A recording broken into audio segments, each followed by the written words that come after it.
Tyrone sneaked aboard the Titanic. He hid in the shadows behind a crate. The ship's engines rumbled. Music drifted through the air, and the laughter of the rich. Shelley was on that ship, traveling with her father, who'd made a living from steel. Tyrone had no steel, just a heart and a box in his pocket with a ring he spent years saving for. He wasn't supposed to be here, but love doesn't ask permission. He stole a worker's overalls and blended in during daylight, hauling crates and shoveling coal. One night he found her. She was wrapped in a shawl against the Atlantic chill, he whispered. She turned Tyrone. "What are you doing here? I had to see you." "Tyrone, are you insane? This is dangerous. If someone finds you, I love you," he said, cutting her off. "I don't care, I love you, and I want to marry you. Right here. I've got the ring in my pocket." She froze before answering. A low groan was heard, not from the ship, but from behind them. Tyrone turned. A man stood by bare-chested, barefoot, skin stretched thin over bones, muscles straining under scars. Chains hung from the wrists, eyes like deep hollows of grief and rage. Shelley didn't see him. Tyrone blinked and the figure vanished. He didn't sleep that night. The figure followed him, in reflections, in the corner of his vision, always just out of reach. When he closed his eyes, he saw ships wooden, rotting, packed with moaning bodies.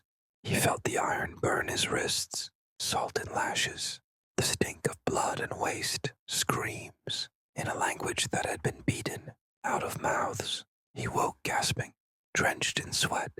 He tried to act normal. Work, eat, wait for the moment to find Shelley again. But the ghost kept coming. Sometimes it was just a whispers. Other times, a shadow on the stairwell. By evening, he saw it in the hallway outside the ballroom. The figure stood still, watching him, its head tilted, one eye twitching. Tyrone stepped toward it. The ghost opened its mouth wide and wider until it unhinged like a snake, and a scream poured out so loud Tyrone's knees buckled. He ran through service halls. The night of April 14th, the stars were just as bright. He waited on the boat deck. Shelley had agreed to meet him. They'd talk. Maybe she'd say yes. Maybe she'd laugh in his face. It didn't matter. He needed the truth. She never came. Instead, the ship shook. Then silence. Crewmen ran. Shouts filled the air. "Iceberg," someone yelled. Tyrone stumbled. People were rushing, pushing. He fought through the crowd. And then there she was, Shelley, standing with her father, near a lifeboat. "Shelley," he screamed. She turned Tyrone. The crowd surged between them. Her father pulled her back. Officers blocked the way. He tried to push through. He saw her being lifted into the lifeboat. Her mouth moved, screaming his name. He crawled. "Shelley." The boat lowered, then gone. The ghost stood. Chains rattled. The Titanic groaned.